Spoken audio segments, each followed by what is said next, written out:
Welcome to நல்லாசேரிங்கப்பா. இன்றைக்கி நம்ம எபிசோடில் ரொம்பவே ஈஸியாக ஒரு கோகோனட் மில்க் வச்சு வெஜ் புலாவ் எப்படி பண்ணுறது அப்படின்றதான் பார்க்க போகிறோம். வாங்க எபிசோடுக்குள்ளே போகலாம். இதுக்கு தேவையான பொருட்கள் பார்த்தீங்கன்னா, ஒரு 3 க்ரீன் சில்லி கட் பண்ணி வச்சுருக்கேன். ஒரு 2 மீடியம் ஸ்லைஸ்டு வெங்காயம் ஸ்லைஸ் பண்ணி வச்சுருக்கேன். ஒரு கை புதினா எடுத்து வச்சுருக்கேன். ஒரு 75 கிராம் காலிஃப்ளவர், பீன்ஸ், அதுக்கப்புறமா கேரட், இது மூணுமே 75 கிராம் கட் பண்ணி வச்சுருக்கேன். அதுக்கப்புறம் பார்த்தீங்கன்னா ஒரு கை கொத்தமல்லி தலை எடுத்து வச்சுருக்கேன். இப்போ பார்த்தீங்கன்னா அடுப்பில் நம்ம ஒரு பாத்திரம் வச்சாச்சு. அதில் ஒரு 75 கிராம் ஆயிலும் ஒரு 50 கிராம் நெய்யும் ஆட் பண்ணதுக்கப்புறம் பார்த்தீங்கன்னா அதை தாளிக்கிறதுக்காக ஒரு 2 பட்டை, ஒரு 10 கிராம்பு, அதுக்கப்புறமா ஒரு 5 ஏலக்காய் ஆட் பண்ணிடலாம். அதை ஆட் பண்ணதுக்கப்புறமா நம்ம ஸ்லைஸ் பண்ணி வச்சுருக்க ஆனியனை ஆட் பண்ணிடலாம். ஆட் பண்ணதுக்கப்புறமா இது ஆப்ஷனல் தான். உங்களுக்கு வேணும்னா ஒரு 10 கிராம் அளவுக்கு முந்திரி பருப்பு ஆட் பண்ணிக்கோங்க. ஸோ முந்திரி பருப்பும் ஆட் பண்ணியாச்சு. இப்போ நம்ம இதுக்கு தேவையான ரைஸ் பார்த்தீங்கன்னா, நான் இந்த டம்ளரில் நான் 3 டம்ளர் ரைஸ் எடுக்கிறேன். ஸோ இதை ஒரு 2-3 வாட்டி நல்லா வாஷ் பண்ணிவிட்டு தண்ணியிலே ஒரு ½ அன் ஹவர் ஊற வச்சிடலாம்.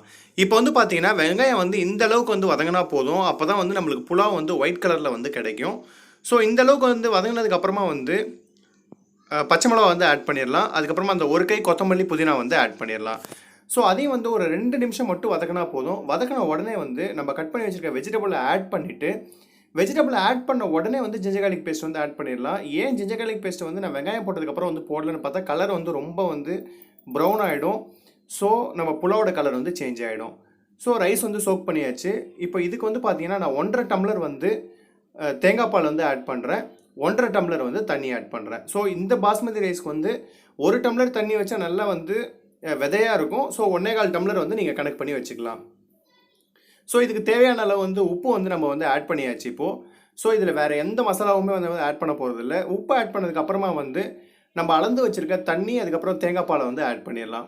ஸோ ஒரு கொதி வந்ததுக்கப்புறமா நம்ம பாஸ்மதி ரைஸ் ஃபுல்லாக ஸ்டெயின் பண்ணிவிட்டு அந்த கொதிக்கிற நம்மளோட புலாவ் இதில் ஆட் பண்ணிடலாம். ஆட் பண்ணிவிட்டு ஒரு முக்கால் பாகம் வேகணும். ஸோ இந்த வாட்டர் அப்சர்வ் ஆனதுக்கப்புறம் பார்த்தீங்கன்னா நம்ம இதை தம் போட போகிறோம். ஸோ இப்போ பார்த்தீங்க அப்படின்னா இந்த வாட்டர் எல்லாமே அப்சர்வ் ஆகிடுச்சு. இந்த டைமில் கீழே ஒரு தோசை தவா போட்டுடலாம். மீடியம் ஹீட்டுக்கு சேஞ்ச் பண்ணிக்கோங்க. மேலே ஒரு பிளேட் வச்சுடுங்க, ஒரு வெயிட் வச்சுடுங்க. ஸோ 20 மினிட்ஸ் தம் போட போகிறோம். இப்போ 20 மினிட்ஸ் ஆயிடுச்சு.